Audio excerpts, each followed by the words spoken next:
जय भीम प्रिय बंधुगण जाजपुर जिलार मोट लोक संख्यार 1/3 दलित आदिवासी विशेष भाव में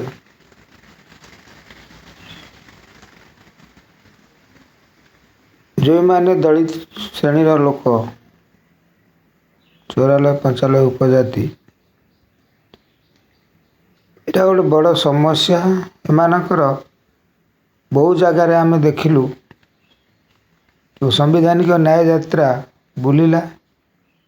এই ସାମ୍ବିଧାନିକ ନ୍ୟାୟ ଯାତ୍ରାରେ ଆମେ ଦେଖିଲୁ ବହୁତ ଲୋକ ଗାଁରେ ଶ୍ମଶାନ ଦଳିତମାନଙ୍କର ନାହିଁ, ଯେହେତୁ ଜାତିପ୍ରଥା ଛୁଆଁଛୁଆଁ ଭେଦଭାବ ଅଛି।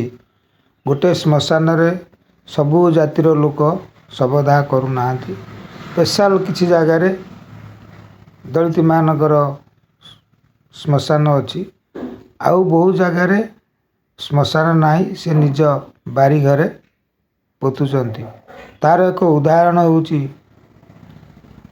ଯାଜପୁର ବ୍ଲକର ଭୁବନପୁର, ବଡ଼ଚଣା ବ୍ଲକର ବଡ଼ଘୁମୁରି, ଏଇଭଳି ବହୁ ଗାଁ ଅଛି ଯେଉଁ ଗାଁରେ କି ଦଳିତମାନଙ୍କର ଶ୍ମଶାନ ନାହିଁ।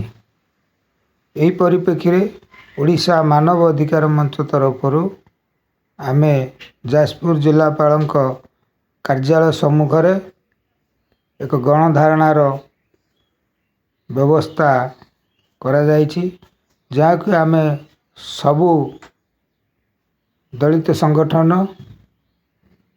जनसंगठन को अनुरोध करुचु, आपण बहु संख्यार ये धारणा को सफल करांतु एवं दलित मानकर जो हक अधिकार अच्छी शवदाह करने जो मौलिक अधिकार अच्छी ताको सफल करांतु एवं मान्यवर राज्यपाल को ये दाबी दिज्व एवं आमे 29 तारीख दिन जाजपुर जिलापाल कार्यालय सम्मुख में गणधारणा देवु। आ समस्त को अनुरोध करुचु जाजपुर समस्त दलित भाई भौणी मानक बुद्धिजीवी मानक समाजसेवी मानक यह सफल करवा, समस्ते तन मन धन दे सहयोग साहाय्य करवा एवं समस्त मीडिया बंधु मानक मध्य यही लाइव वीडियो माध्यम अनुरोध करुचु यह समस्ते कवर करेंगे एवं सबू जगार सबू प्रेस मीडिया इलेक्ट्रॉनिक मीडिया रे या प्रचार प्रसार करेंगे।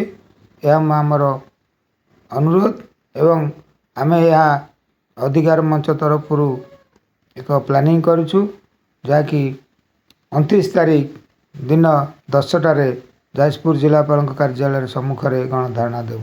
जय भीम, जय भारत, नमो बुद्धाय, वंदे उत्कल जननी।